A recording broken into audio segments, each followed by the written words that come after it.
मुळात आजच्या या बजेटमधून जर आपण अगदी सार काढायचं म्हटलं तर थोडं सर्वसामान्य माणसांकडे जातो परत.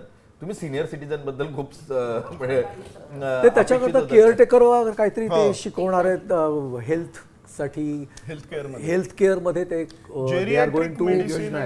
फर्स्ट ऑफ ऑल दोन गोष्टी आहेत. एक तर ना मेडिकल टुरिझम, त्याच्याकरता त्यांनी हब्स निर्माण करणार आहेत. तिथे प्रत्येक गोष्ट असेल, तिथे हॉस्पिटल असेल, तिथे आरोग्य सेवक असतील, त्याच्याकरता एम्प्लॉयमेंट जनरेट होईल.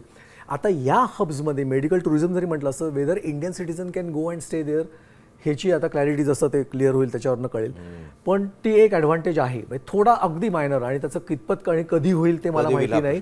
पण दुसरी गोष्ट, आपण जी प्री बजेट बोललो होतो अबाउट युनिव्हर्सिटी हब्स, तर त्या येणार आहेत. पण ते परदेशी याच्याबद्दल काही बोललेले नाहीत. पण 5 university hubs they are going to make it.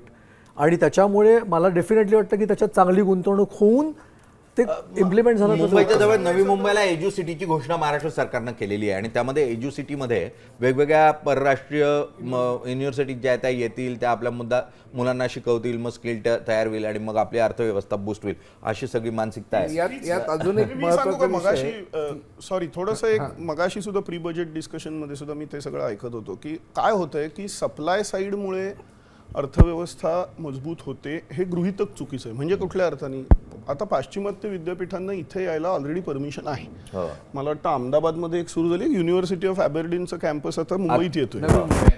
हां, त्यामुळे परमिशन नाही असं नाही. परंतु आज अशी परिस्थिती आहे की कित्येक चांगल्या युनिव्हर्सिटी असं म्हणतायत की तुमचे विद्यार्थी इथून उठून एनिवे आमच्याकडे येतातच आहेत. मग आम्ही काय येतो, तर आम्ही तुमच्याकडे इन्व्हेस्ट करायला यायचं आणि हे सगळं करायचं, हे कशाला करू? कारण आज मी मगाशी म्हटलं तसं की भारतातला एक अख्खा उच्च मध्यम वर्ग हा शिक्षणासाठी बाहेरच जातोय.